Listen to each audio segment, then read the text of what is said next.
Olá a todos. Hoje vamos falar sobre a embriogênese, isto é, como se processa a formação do embrião da semente a partir do zigoto.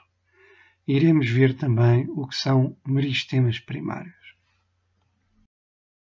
Numa aula anterior vimos como ocorre a dupla fecundação nas angiospermicas, as plantas com flor, e como aparece o zigoto.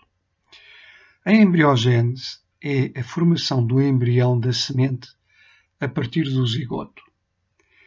A formação do embrião começa com a divisão mitótica do zigoto dentro do saco embrionário do óvulo. A primeira divisão do zigoto é assimétrica e transversal em relação ao eixo maior do embrião, estabelecendo-se assim a sua polaridade.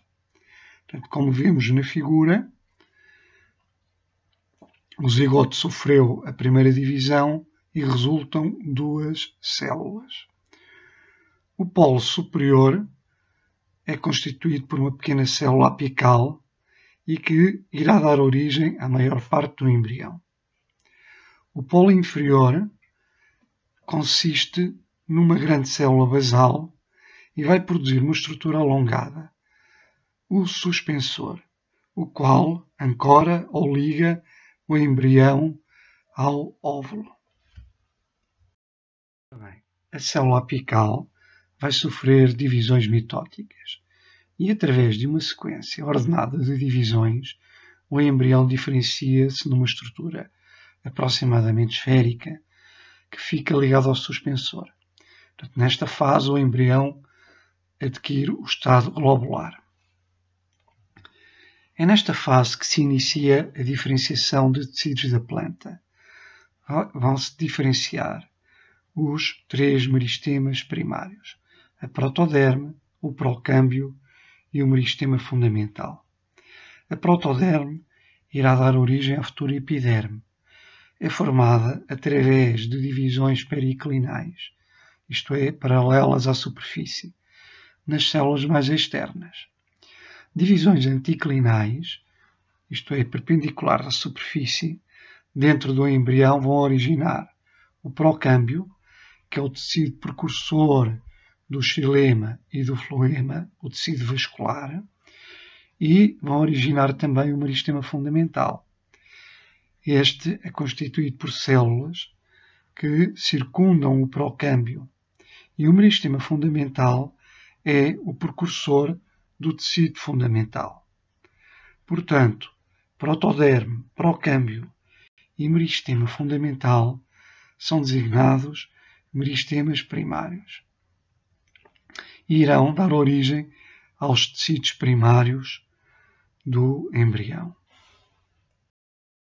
Como vimos no diapositivo anterior, o estágio do embrião que antecede o desenvolvimento do cotilédon ou dos cotilédons é designado estado globular. Nas dicotiledóneas, à medida que os dois cotilédons se desenvolvem, o embrião globular rapidamente assume uma forma bilobada. É o estágio cordiforme, como podemos ver na figura. Nas monocotiledóneas, só existe um cotilédon.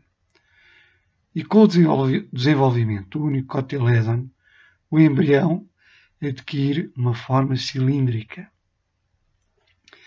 É na transição do estado globular para a emergência do ou dos cotilédons que se torna discernível o eixo embrionário, constituído pelo meristema apical caulinar, pelo cotilédon ou cotilédons, pelo hipocótilo e pelo meristema radicular. À medida que o embrião se desenvolve, a adição de novas células gradualmente torna-se restrita aos meristemas apicais do caule e da raiz. À medida que progride o desenvolvimento do embrião, o cotilédon ou os cotilédons e o eixo elongam-se e os meristemas primários estendem-se ao longo deles. O embrião atinge o estágio de torpedo, como podemos ver na figura. Durante o alongamento, o embrião torna-se reto ou encurva-se. Durante o alongamento, o único cotilédon das monocotiledóneas torna-se frequentemente muito grande em comparação com o restante do embrião.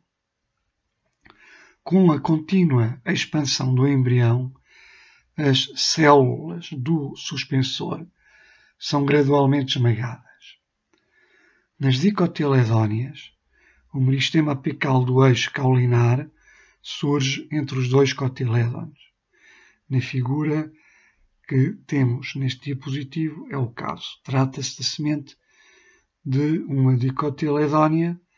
A semente tem um embrião com dois cotilédons e, no meio, surge o meristema apical caulinar. Nas monocotiledóneas, o meristema apical caulinar surge de um lado do cotilédon e é circundado por uma extensão semelhante a uma bainha proveniente da base do cotilédon. Neste diapositivo podemos então ver a evolução da formação do embrião de uma dicotiledónea. A figura A refere-se à primeira divisão mitótica, em que resulta uma célula basal que irá dar origem ao suspensor e uma célula apical que irá dar origem ao embrião. A figura C e D referem-se já ao estado globular do embrião. A figura E e F referem-se ao estado cordiforme. A figura G refere-se ao estado de torpedo e na figura H o embrião está completamente formado. Nesta figura podemos ver o embrião da semente de uma dicotiledónea da família das crucíferas. Na figura estão legendadas as várias partes constituintes do embrião. Portanto, a semente tem um embrião com dois cotilédons. Na base da inserção dos cotilédons encontra-se o meristema apical caulinar e depois o eixo hipocótilo radicular, que é toda a região que vai desde o meristema apical caulinar até ao meristema apical da raiz. Na figura podem também ver-se os três meristemas primários, a protoderme, o meristema fundamental e o procâmbio.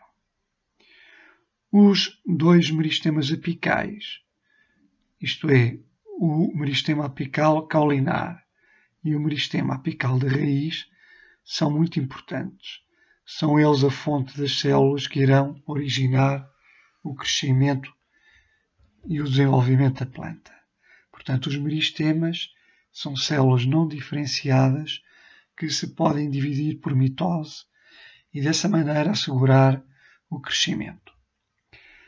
Do lado esquerdo, na base, está um link para um vídeo muito curto que mostra a embriogênese numa dicotiledónea. Neste diapositivo podemos ver o fruto do milho, a cariópse do milho. O milho pertence à família das gramíneas opuláceas e as gramíneas opuláceas são monocotiledóneas. Portanto, o embrião só tem um cotilédon que é chamado escutelo. Portanto, a cariópse é o fruto. É constituído pelo embrião, pelo tecido de reserva, o endosperma, e depois existe o tegumento a envolver o embrião e o endosperma e o pericarpo que está colado ao tegumento. O embrião é constituído pelo coleóptilo, que protege o ápice caulinar ou plúmula. O embrião tem um cotilédon, como já vimos. Tem o ápice radicular ou radícula, que está protegido por uma bainha chamada coleorrhiza. As camadas de células mais externas do tecido de reserva, o endosperma, as camadas de células mais externas, são a aleurona. A aleurona é um conjunto de células ricas em proteína e que reveste o endosperma. Nesta figura podemos ver a cariopse do trigo, o tríticum A é estivo. A maior parte do volume da cariopse é ocupado por tecido de reserva, o endosperma. E depois o embrião está na parte inferior e, como vimos para o caso do milho, só existe um cotilédon designado escutelo. Nesta imagem podemos ver também um detalhe da aleurona, que são as células mais periféricas do endosperma, são células ricas em proteína. Por fim, a bibliografia indicada, eu coloquei 2 livros com os respectivos links e a indicação das páginas que cobrem esta matéria, caso queiram estudar um pouco mais e ler um pouco mais sobre esta temática. E com isto termino. Fiquem bem e até uma próxima.